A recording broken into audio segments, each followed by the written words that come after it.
think most of them do this already, is show passion with your job. Keep a smile on your face, show enthusiasm. When a farmer sees your excitement in it, that's contagious. All of a sudden he starts to inherit some of that excitement. He can feel it, and he wants to be a part of it. Also, be upfront. Give him all the information he needs. Don't hide anything. Let him know how it's being graded, how it's being scored. He doesn't want any surprises throughout the process. So be upfront with the individual. And I think you combine those two things, have a positive attitude. If you don't know the answer to something, try and find out someone who does. Maybe have that individual get in touch with him. Don't just say something. If you don't know what the correct response is, don't guess. You may possibly be giving some bad advice.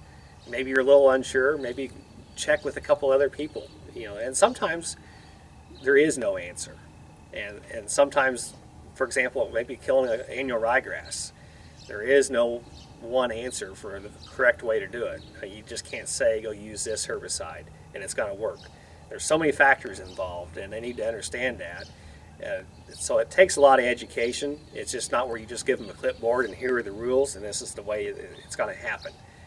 It's a very complicated process, but start out small and learn from it.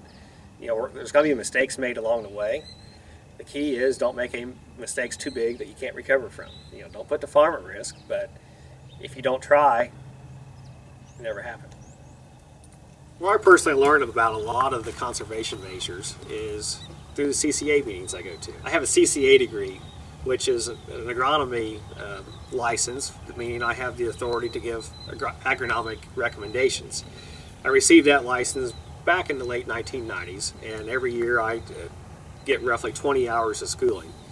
And I am able to go to conferences in Indianapolis and Purdue and hear speakers talk about the latest conservation techniques.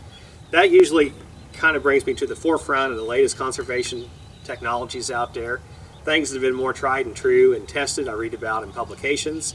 It could be a newsletter coming from the NRCS office via email. I really like receiving their email newsletters from the NRCS and FSA. That's a good way for me to learn about information.